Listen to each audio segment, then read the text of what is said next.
located at a 20 by 20 area, so that 2 cars would have a 10 by 20 area on the site, not on the right of way, to be able to park 2 vehicles on the property. Each dwelling will have sewer and water, as mentioned before, connected to public utility system. There is very minimal grading that will be needed in order to construct these buildings. The only grading that will be required will be to divert the runoff away from the foundations of the building to make sure that that's properly runs off away from the buildings and not into the basements. The Rhode Island Soil Survey has this area classified as soils that typically have greater than 6-foot water tables. We don't foresee an issue with having full basements. As long as it is properly graded, there should not be a problem with water in the basement. Having said that, we've had discussions with Michael Gray, the town engineer, in regards to some proposed drainage for these new buildings. If you recall at our last meeting, there was, we had proposed some infiltration systems at the rear of the building, and we've also proposed 6-inch swales along the westerly line of the 2 dwellings. There was also some discussion if we could provide some infiltration for the existing dwelling, and we had discussed saying that we would look at that. They are shown on the plan, but my conversations with Mike Gray are that Mike Gray would not like us to put in the infiltration units. He has concerns that the abutter to the west, who has a dwelling on North Main Road, he has a sump pump in his basement. And we've taken a visit to the site, and I think, and Mike, I think we agree that the reasoning that he possibly has water in his basement is that to the rear of his dwelling has a fairly new addition. He's got about a 4 or 5 foot cut into the slope at the back of his building. And then if he's got a full basement there, he'd be about 12 feet into the ground.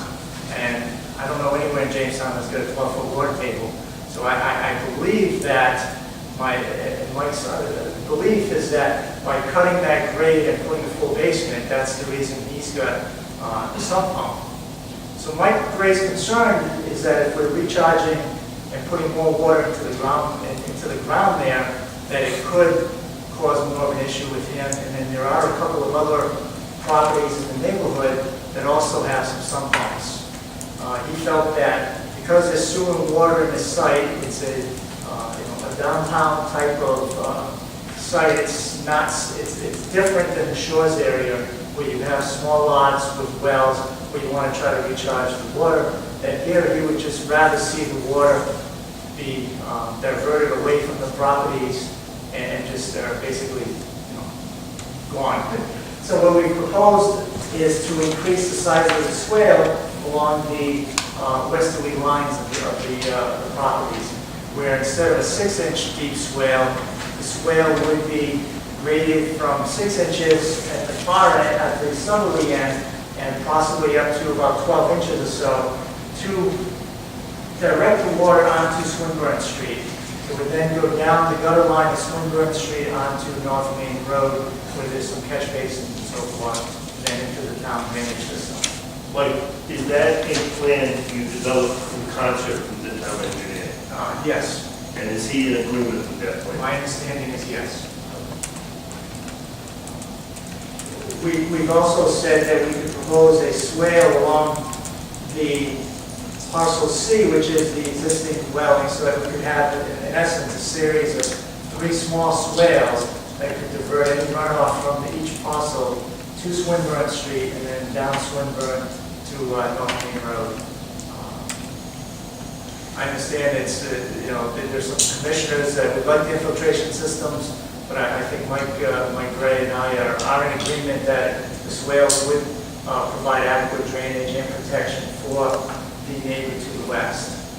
So the hope would be that we would not have to construct the infiltration systems. Mike, I just have a question. Yes. I actually wondered why you had them. Aren't those sheds disappearing? The existing, yes. And isn't there a big concrete drive that's also disappearing?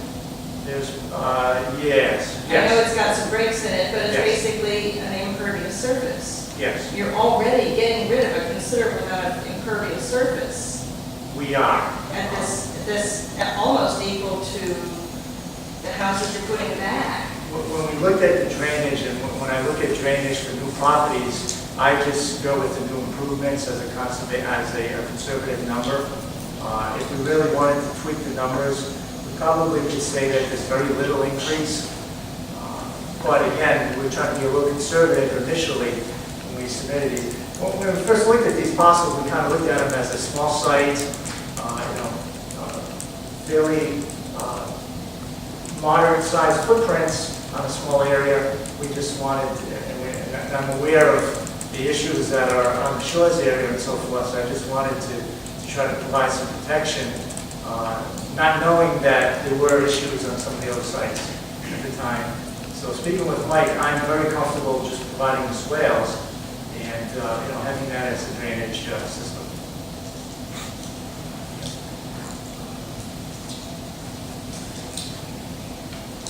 I also spoke with Mr. Gosley in regards to the sewer and water and so forth, and there's a change that we've made to the plan, very insignificant, well, very small plan. I put a note on the site plan to make an excavator, to make church community housing, anybody that looks at the plans, aware that apparently there could be, and the town is not sure where the sewer and water laterals for the existing home and/or some of that area are.